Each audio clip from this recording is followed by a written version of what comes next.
भीमा नाम का एक मछुआरा एक छोटे से गांव में रहता था। उसके परिवार में उसकी पत्नी रमा और 2 छोटे छोटे बच्चे थे। भीमा मछलियाँ पकड़कर ही अपने घर का गुजर बसर करता था। रमा, मैं मछलियाँ पकड़ने के लिए समुद्र पर जा रहा हूँ। आज कुछ ज्यादा मछलियाँ मिल जाए तो कुछ ज्यादा कमाई हो जाए। मेरा जाल बहुत ही पुराना हो चुका है। मुझे थोड़े थोड़े पैसे जोड़कर नया जाल लेना होगा।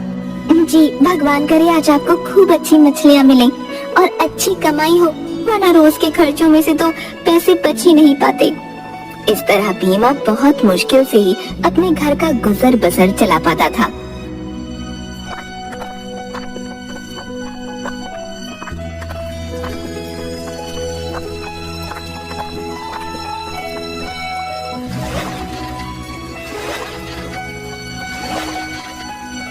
भीमा समुद्र में मछलियाँ पकड़ रहा था। वहीं उसका दोस्त किशन भी मछलियाँ पकड़ रहा था। दोनों आपस में बात करने लगे। भैया, कुछ ज्यादा मछलियाँ मिल जाए तो कुछ ज्यादा कमाई हो जाए। मेरा तो जाल ही पुराना हो गया है, अब नया जाल लूं तो कहाँ से? हाँ भैया, मेरा भी यही हाल है। मेरे भी घर की छत टूटी हुई है, उसे मुझे ठीक करवाना है, परंतु पैसे ही नहीं जुड़ते। बारिश का मौसम भी आने लगा है, मुझे बहुत डर लग रहा है। बारिशों में तो समुद्र में तूफान आने का खतरा भी रहता है। इस तरह से भीमा और किशन रोजाना अपनी दिनचर्या की बातें किया करते। मछलियाँ पकड़ने के बाद काफी देर तक भीमा मछली बाजार में बैठा रहता ताकि उसकी सारी मछलियाँ अच्छे दाम पर बिक जाएं।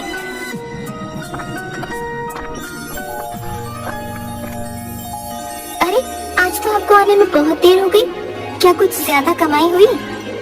अरे भैया, मैं कितना मेहनत करता है, आज तो बहुत देर तक बाजार में बैठा रहा, परंतु कुछ खास मुनाफा नहीं हुआ।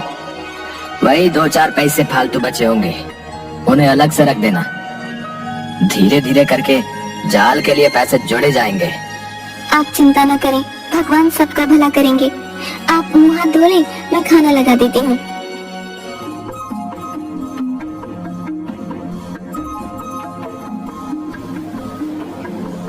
भीमा और किशन दोनों साथ साथ ही मछलियाँ पकड़ने आते थे और इधर उधर की बातें भी करते। भैया, आज मौसम ठीक नहीं लग रहा है, लगता है तूफान आने वाला है। हाँ, मुझे भी कुछ तूफान के ही आसार लग रहे, परंतु तूफान नहीं आए तो अच्छा, वरना हम लोगों की आज की रोजी रोटी तो मारी जाएगी। क्या करे भैया, मछुआरे की जिंदगी तो ऐसी ही है। अब आंधी तूफान का क्या भरोसा, कब आ जाए। दोनों बातें कर ही रहे थे, तभी अचानक समुद्र में ऊंची ऊंची लहरें उठने लगी और बिजली भी चमकने लगी।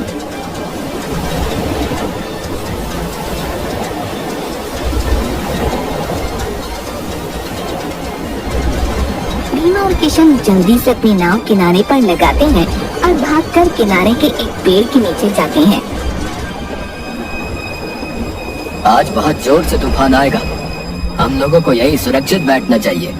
समुद्र के पास जाने में बहुत खतरा है। हाँ भैया, बिल्कुल ठीक कह रहे हो। हे भगवान, हमारी रक्षा करना। इस तरह दोनों भगवान से प्रार्थना करते हुए किनारे पर बैठ जाते हैं। तभी किनारे से कुछ दूरी पर एक नाव भटकती हुई दिखाई देती है। उस पर से एक आदमी मदद के लिए आवाज लगा रहा था।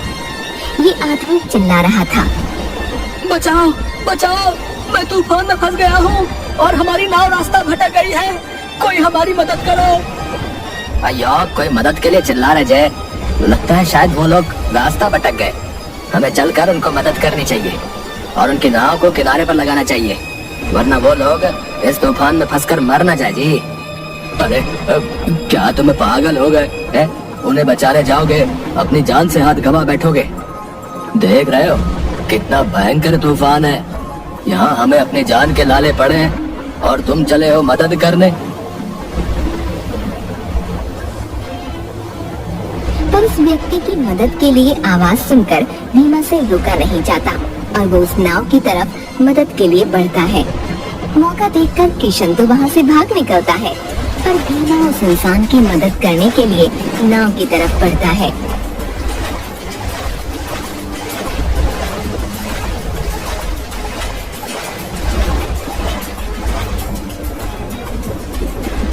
आप लोग चिंता न करें, नाव को किनारे की तरफ घुमाइए, मैं रस्सी फेंक रहा हूँ, आप उसे पकड़ कर इस दिशा की तरफ आए। चिंता न करें, मैं पूरी कोशिश करूंगा कि आपकी नाव किनारे लग जाए।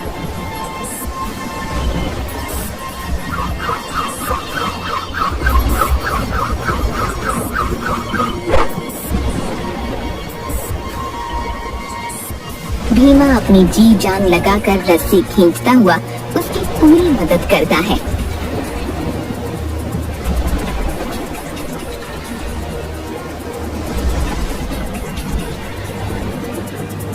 और नाव किनारे पर आ जाती है। उस नाव में एक व्यापारी दीनानाथ और उसका एक साथी था। भैया, आपका बहुत बहुत शुक्रिया, आपने अपनी जान पर खेलकर हम दोनों की जान बचाई है। हम आपका शुक्रिया कैसे अदा करें? यदि आज आप हमारी मदद ना करते तो हम दोनों का बच पाना मुश्किल था। मेरी मेहनत के कमाए हुए लाखों रुपए और हम दोनों को अपने जान से हाथ धोना पड़ता, परंतु आपने अपनी जान की परवाह ना करते हुए हम लोगों की मदद की। आजकल के समय में भला ऐसा कितने लोग करते हैं। हम आपके एहसानमंद रहेंगे और यदि आपकी कुछ मदद कर सके तो हमें बहुत खुशी होगी। अरे नहीं नहीं, यदि एक इंसान दूसरे मुसीबत में फंसे इंसान की मदद भी ना करे तो फिर इंसान होने का क्या फायदा। आपने मदद के लिए पुकार लगाई तो मेरा फर्ज बनता था आपकी मदद करना। मुझसे जैसा बन पड़ा मैंने किया। आगे भगवान की इच्छा कि उन्होंने आपकी और मेरी जान बचाई। मैं 2 साल व्यापार करके अपने परिवार के लिए पैसे जोड़कर वापस जा रहा था।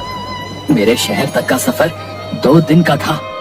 हम लोग कुछ ही समय में अपने शहर पहुंचने ही वाले थे कि बीच में ये तूफान आ गया। आपने मेरी जान के साथ साथ मेरी 2 साल की मेहनत की कमाई को भी बचाया है। यदि आप बुरा न माने तो मैं इनाम के तौर पर आपको कुछ धनराशि देना चाहता हूँ, जिससे आपकी भी कुछ शायद मदद हो जाएगी। अयो नहीं नहीं जी, इस काम के लिए मैं कोई पैसा नहीं ले सकता। ये मेरे जमीर के खिलाफ है जी। मेरे सामने कोई मुसीबत में आया और भगवान ने मुझे उसकी मदद करने के लायक बनाया। हम सबको भगवान का शुक्रिया अदा करना चाहिए। इस तरह भीमा उनसे विदा लेता है और तूफान थमने पर वो व्यापारी दीनानाथ अपने साथी और जमा पूंजी के साथ वापस लौट जाता है। भीमा घर आकर सारा किस्सा अपनी पत्नी रमा को बताता है। रमा भी पति की हिम्मत और मदद करने की भावना की बहुत तारीफ करती है। इस तरह कुछ दिन बीत जाते हैं और जिंदगी वैसे ही चलती है। एक दिन भीमा बहुत उदास था। उसके पास नया जाल लेने के लिए और घर के खर्च के लिए पैसे नहीं थे। वो उदास होकर समुद्र के किनारे बैठा था। उस दिन भीमा को कोई मछली भी नहीं मिली। वो उदास मन से घर की तरफ वापस जा रहा था कि तभी तेज बारिश और तूफान आ गया।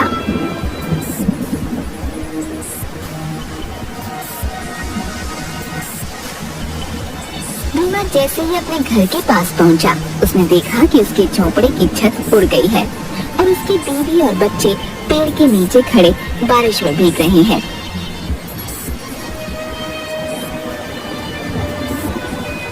अय्या, ये सब क्या हो गया जय? हे भगवान, मैं क्या करूं? इस तरह तो मेरा परिवार बीमार पड़ जाएगा। मेरी मदद करो भगवान। आप चिंता न करें, भगवान हमारी मदद जरूर करेंगे। आज रात तो हमें किसी तरह यही काटनी होगी। सुबह देखेंगे कि छत को किस तरह ठीक करना है। भीमा अपने परिवार को ऐसे मुसीबत में देखकर बहुत दुखी हुआ और मन ही मन भगवान से मदद मांगी। अगली सुबह में जल्दी ही मछलियाँ पकड़ने के लिए वो निकल जाता है ताकि कुछ पैसे मिल सके और वो घर की मरम्मत कर सके।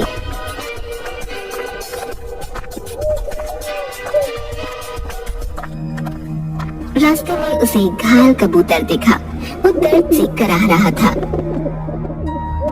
अरे, लगता है इस कबूतर को किसी जानवर ने घायल कर दिया है। यह बेचारा दर्द से कितना करा रहा है। मुझे इसकी मरहम पट्टी करनी चाहिए। भीमा कबूतर को पानी पिलाता है और उसकी चोट को साफ करके उस पर मरहम पट्टी करता है। कुछ ही देर में कबूतर ठीक महसूस करता है और उड़ने लायक हो जाता है। कबूतर उड़ते उड़ते भीमा को कहता है, नेक आदमी, खुद इतनी मुसीबत में होते हुए भी तुमने मेरी मदद की। मेरी जान बचाने का बहुत शुक्रिया। मैं जानता हूँ तुम बहुत परेशान हो। तुम मछलियाँ पकड़ने जा रहे हो। आज तुम जब मछली पकड़ने का जाल समुद्र में फेंकोगे तो उसमें एक सुनहरी मछली फंसेगी। वो एक जादुई मछली होगी जो तुम्हारी सारी परेशानियों को हल कर देगी। जो सुनहरी मछली आज फंसेगी उसे अपने घर ले जाकर रख लेना। वो तुम्हें रोजाना एक मोती देगी जिसकी कीमत बहुत ज्यादा होगी। परंतु ध्यान रहे, इस बारे में किसी से कुछ ना कहना। घर के बाहर किसी भी व्यक्ति को इस बात की खबर नहीं होनी चाहिए। ये कहते हुए कबूतर आसमान में उड़ गया और भीमा सोचता रहा कि क्या ये बात सच होगी। क्या यह सच में कबूतर की आवाज थी? और उसने जो सोने की मछली की बात कही, क्या वो भी मेरे जाल में फंसेगी? चलो जाल डालकर तो देखता हूँ।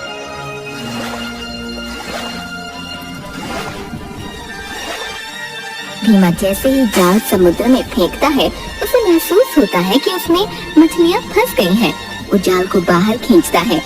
सुनहरी मछली को देखकर उसकी आंखें फटी की फटी रह जाती हैं। वो तुरंत उस मछली को लेकर घर की ओर भागता है।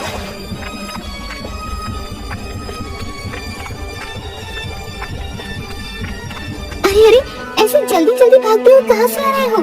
क्या हुआ?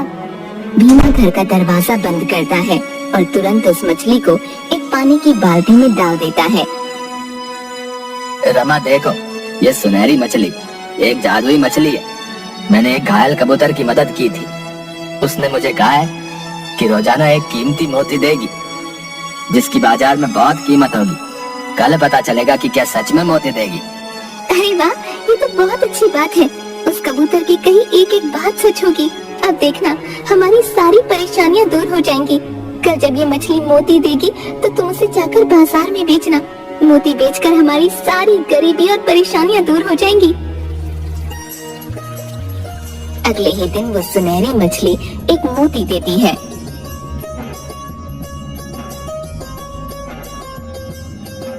और भीमा उसे बाजार में बेच कर आता है।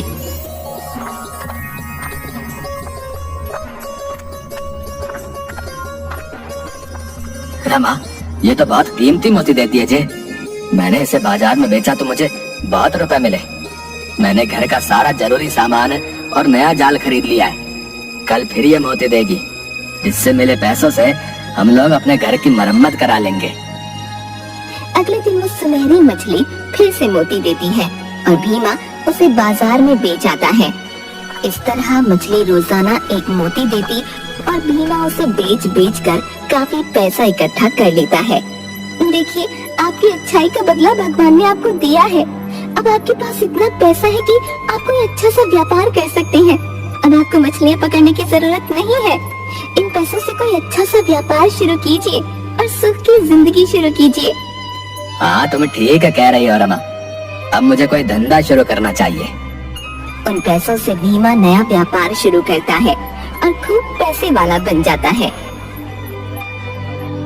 भीमा को उसकी अच्छाई का फल भगवान द्वारा मिला।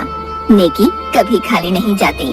हमें हमेशा जरूरतमंद इंसान हो या कोई जीव, उनकी मदद करनी चाहिए, जिसका सिला भगवान हमें जरूर देता है।